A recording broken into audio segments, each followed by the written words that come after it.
Stand clear of the closing doors, please.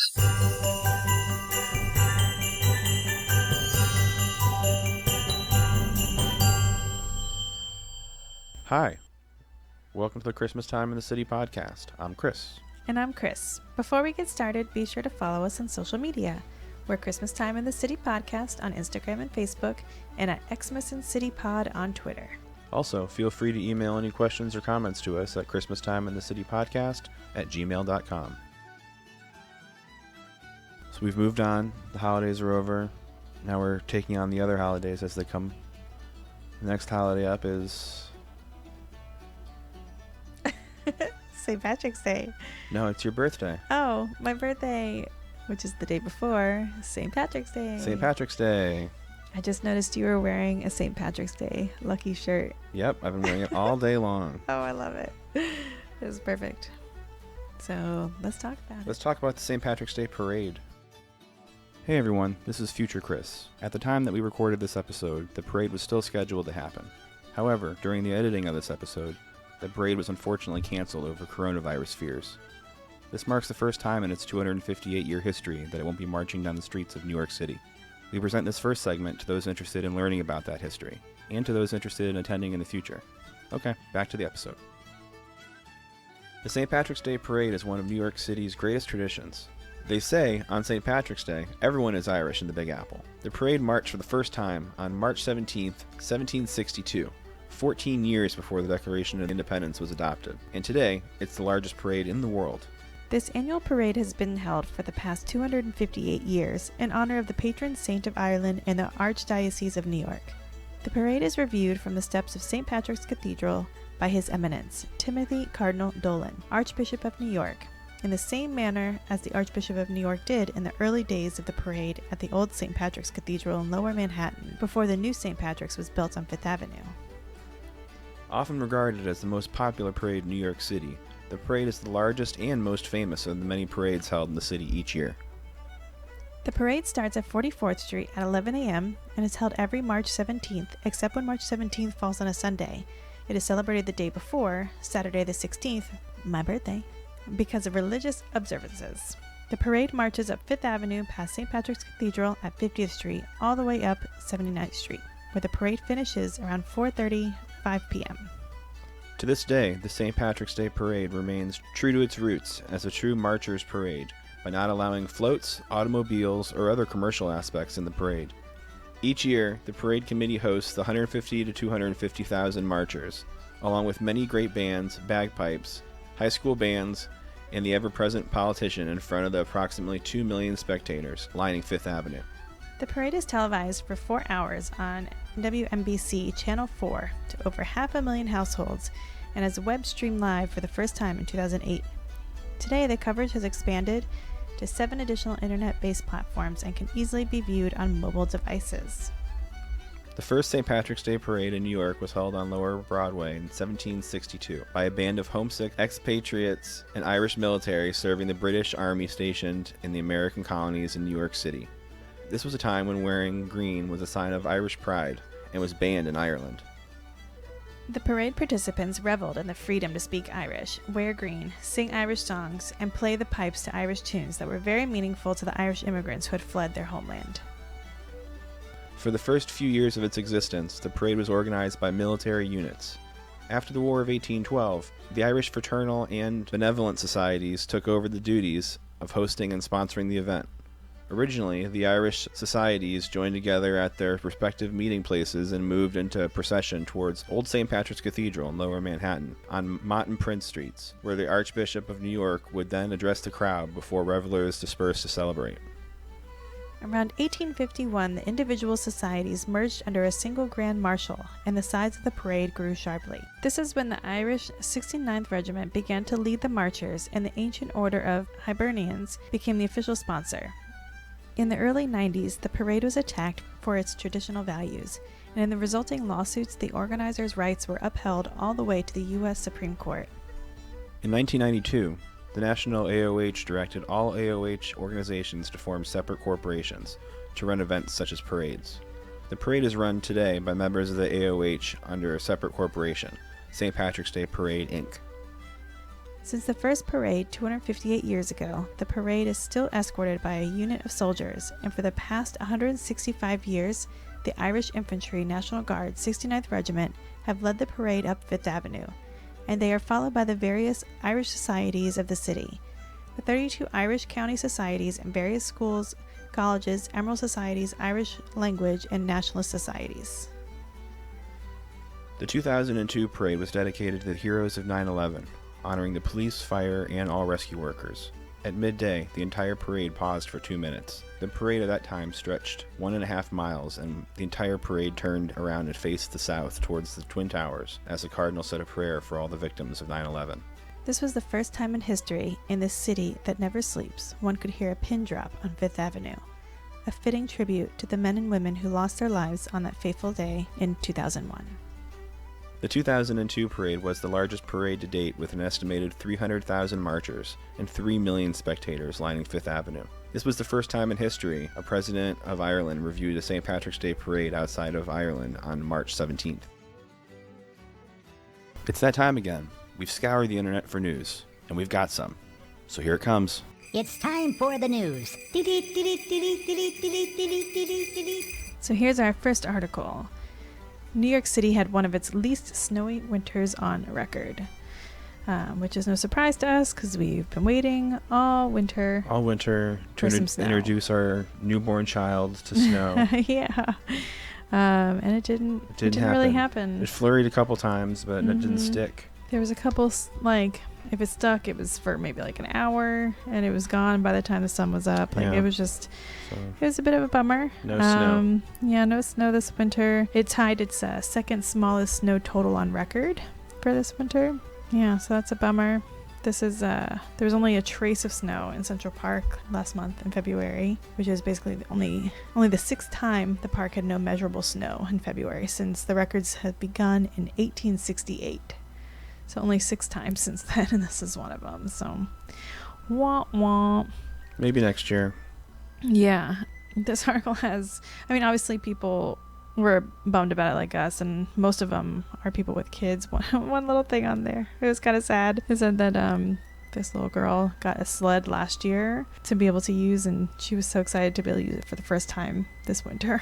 And she's just been like practicing sledding and stuff in their backyard, and she hasn't gotten to sled. I was like, oh, that's so sad. Then other people say it's a good thing. You know, there are people that don't do well on the ice or the snow and they can slip, so it's kind of been good for people that would have an issue out there. And I know people at my work that have houses in other areas, they shovel, like in Jersey and stuff like that. So they're happy they didn't have to shovel snow this winter. Oh, good for them. Yeah, I mean, well, we're bummed because we can't go sledding in the Well, park. we're not the ones shoveling the snow. It's the super. That's true here. Shout out to Gilberto. Yes, thank you, Gilberto, for all the work you do out there.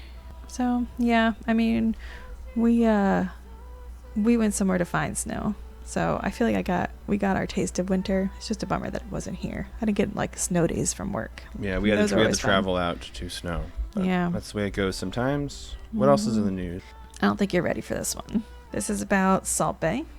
Salt Bay. Salt Bay. So Salt Bay Burger is the worst restaurant in New York City right now. So if, I don't see how that's possible. well, let's talk. So you obviously know who Salt Bay is. Yeah, I'm familiar. Yeah, I follow him on social media. Yeah, so if you don't know, his name is Nusret. He's a chef and a butcher from Turkey, and he became famous in 2017 for bouncing the flakes of salt off his forearm onto other people's food. Yeah, filtering salt through his arm hairs onto undercooked steaks. Yeah. So for some reason, millions of Instagram followers found it charming, and it earned him the handle of Salt Bay. So that's who he is, and he basically took that fame and ran with it, and he opened up an international chain of over a dozen like steakhouses and burger restaurants, and the most recent one opened near Union Square a couple weeks ago. Yeah, I saw him on his motorized scooter scooting to work on his Instagram story.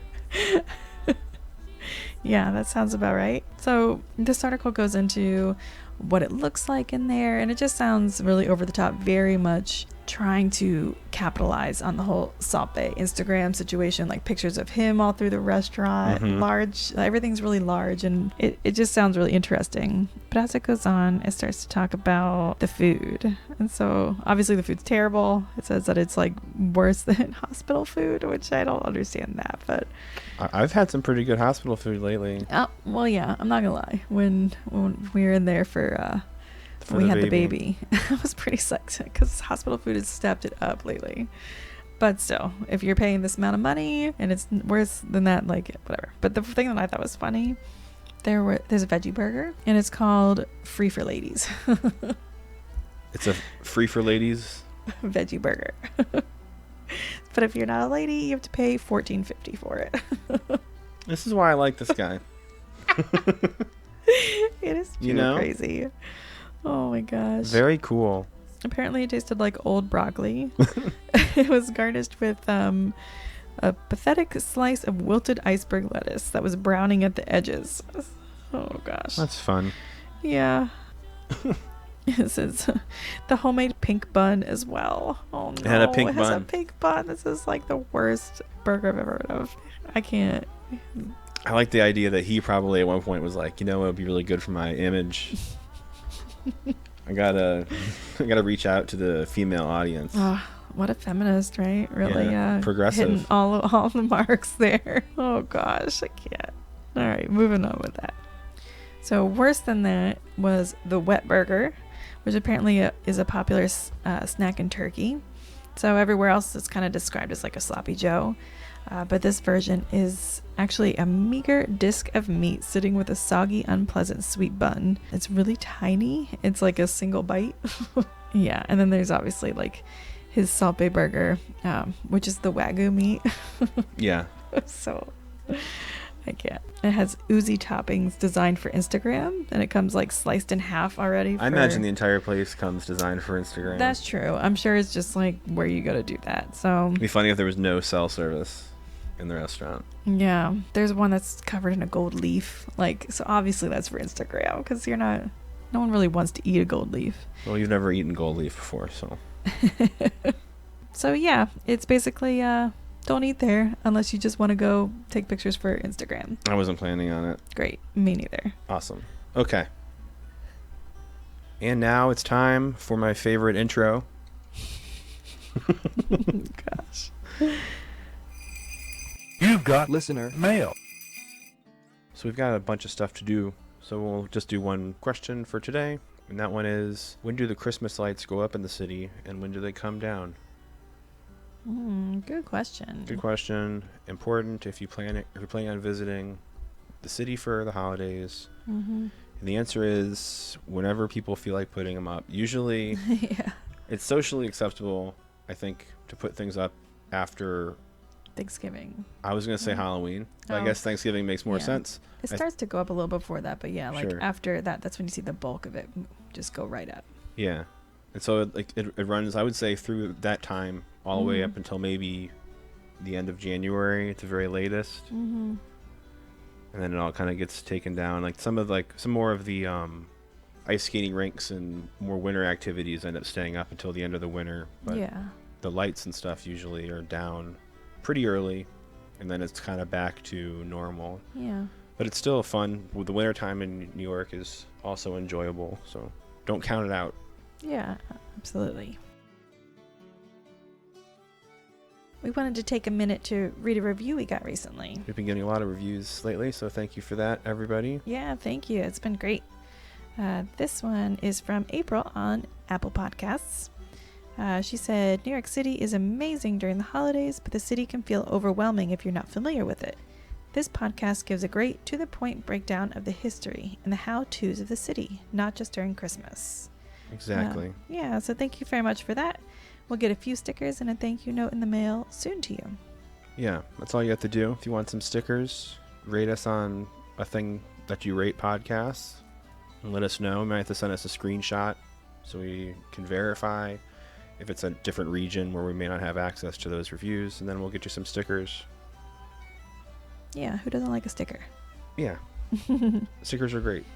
Speaking of stickers and giveaways and all that fun stuff. Yeah, if you're following us on Facebook, you know we're doing monthly giveaways. And this month's prize was a Christmas Time in the City podcast mug and a sticker pack. It's time to announce the winner. Drum roll, please.